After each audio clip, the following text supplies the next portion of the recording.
Everybody, this is Mr. Munson, and we are starting a unit in factoring. And this is just a video to help you, understand some basics about working with expressions like radicals and things like that. Stuff that we might have to deal with as we're walking through factoring and solving equations in this short unit before we end the year. Let's get started. Just take a few moments and see if you can do these five problems, see if you can answer these. These are going to be some basic ideas. If you're not able to do this, it's going to be difficult for you to do what we're getting ready to look at, which is some basic algebra. So put me on pause and see if you can do these five problems.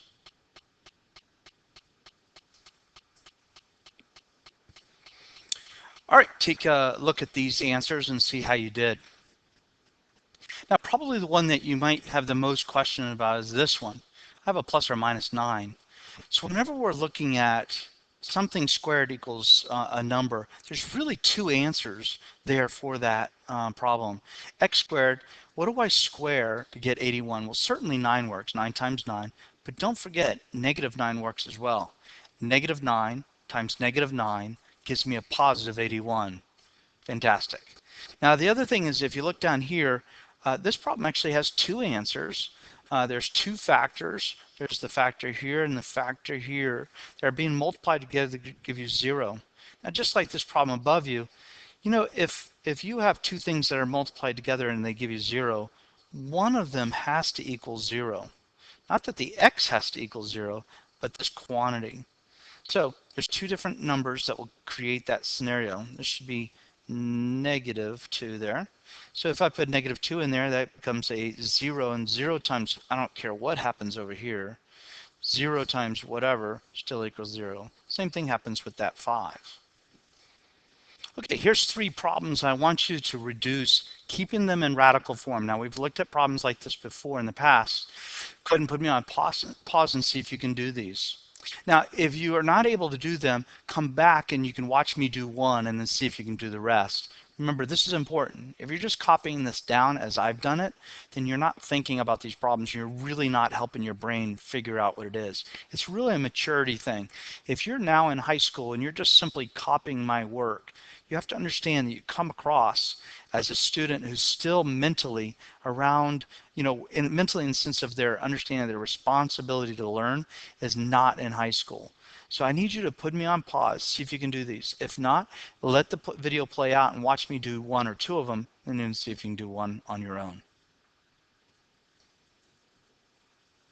Okay, welcome back. Hopefully you understand that square root of 25 is simply 5. That's an easy one. Now we come over here. Now I need to reduce this one. Now when I'm doing this, the square root of 125, if I do it on the calculator, comes out to be a decimal. That tells you right now that 125 is not a perfect square, meaning that when I take square root of it, it comes out nice. 25 is a perfect square. The square root of 25, 5, comes out nice. This doesn't happen over here. So let's see if we can reduce it. So the first step is draw two empty radicals. The next step is go through using your calculator and find out if there's any perfect squares that go into 125.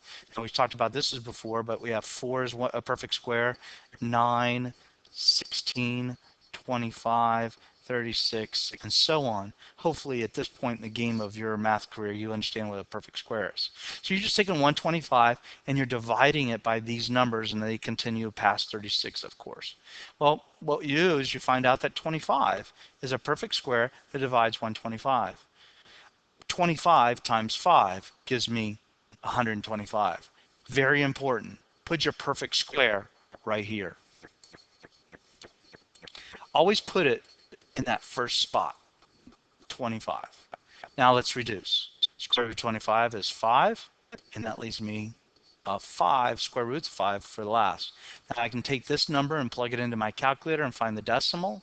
I can take this number and plug it into my calculator and find the decimal, and the two should be the same. If not, I made a reduction error. All right, let's take a look at this one. And again, if you've had to peek at how to do this, I want you to go ahead and put me on pause again and see if you can do this one on your own. I know it's a big number, but you've just seen how to do it. Go ahead and see if you can do it on your own. So on this one, what I'm going to do is I'm going to look for a perfect square that goes into it. And once again, 25 is one of the ones that goes into it. So let's try that one. So draw two radicals that are empty. And I'm going to put 25, which is my perfect square in the first spot. And when I take 25 and divide it in 675, it gets a nice number of 27. So now let's reduce. Square root of 25 is 5, and now I have the square root of 27. Now there's going to be times in your life that you're going to have to reduce more than just once. Square root of 27 still has a factor of 9 in it. 9 is a perfect square. So let me show you the artwork for that. We draw 5 and 2 empty radicals. And then you put the perfect square in the first spot, just like we've done, and then a 3.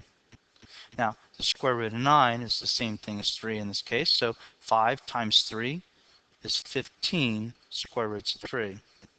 Now, if you didn't follow any of these, you need to pause and back up and make sure you understand each step.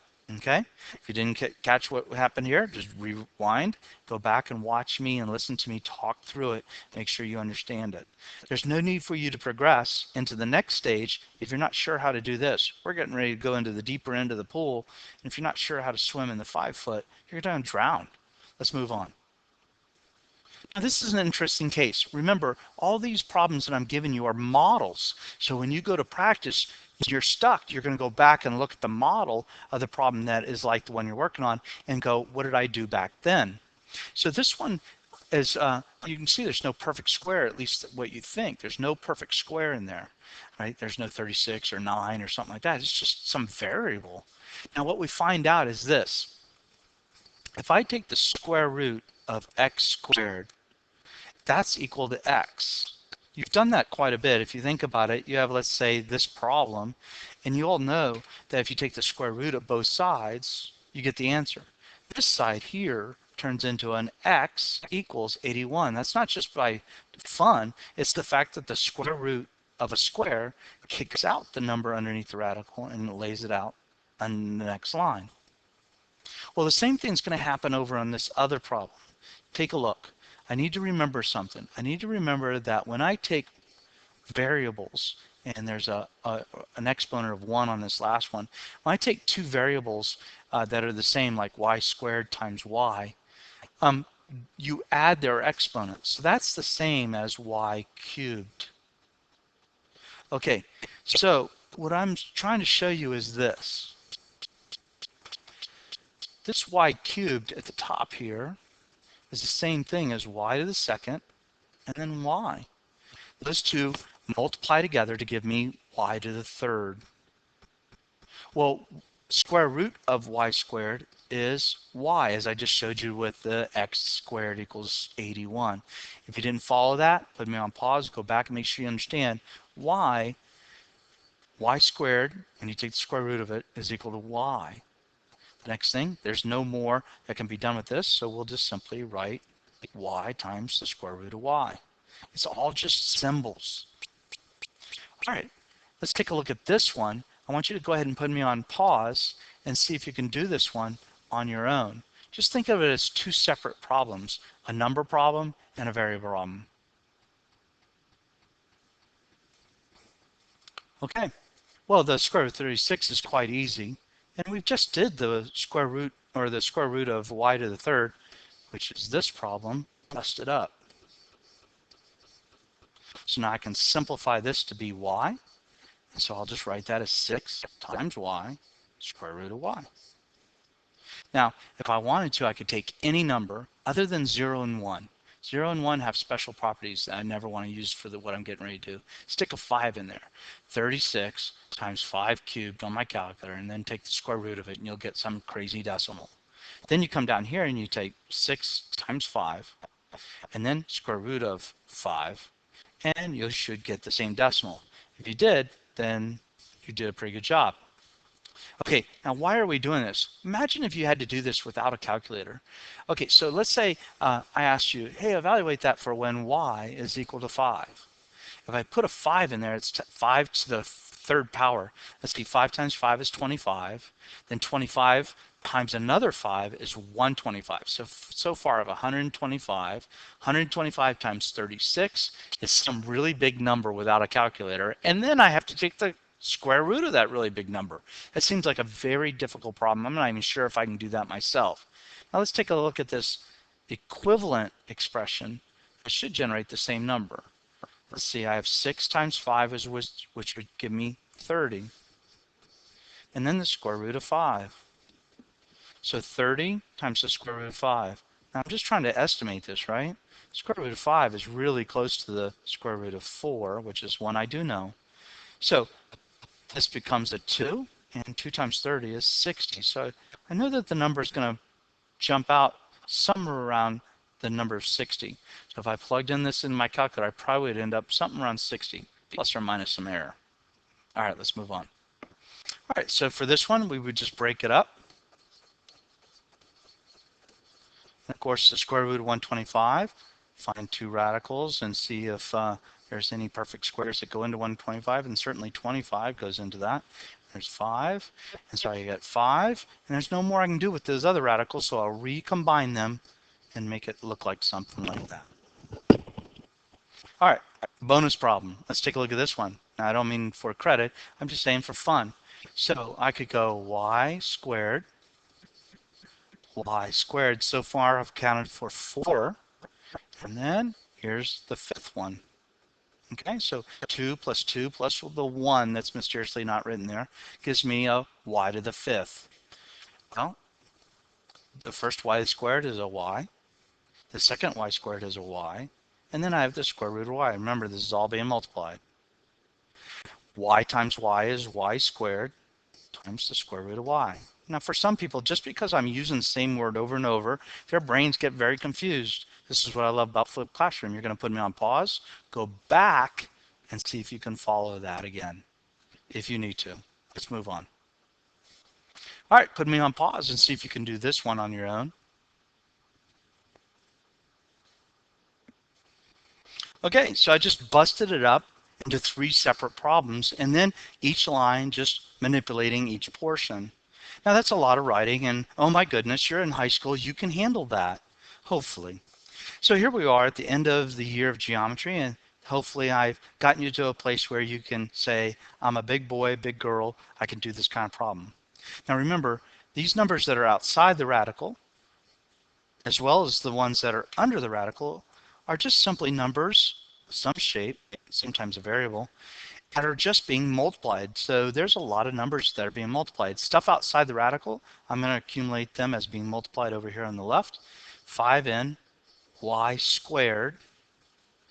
And then underneath the radical, everything else goes. 3n y. Make sure you understand that one. Put me on pause and just self-analyze. Look at step by step. Make sure you can do that one. Okay, so we have just a couple more. These now are equations. So hopefully you know how to solve a problem like this. Put me on pause and check your understanding. Can you actually solve for n in a problem like this?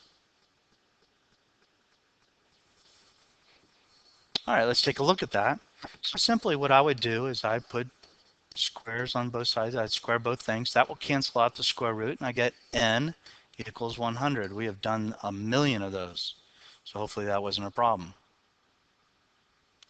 All right, now see if you can do this problem without any help. Put me on pause and do this one.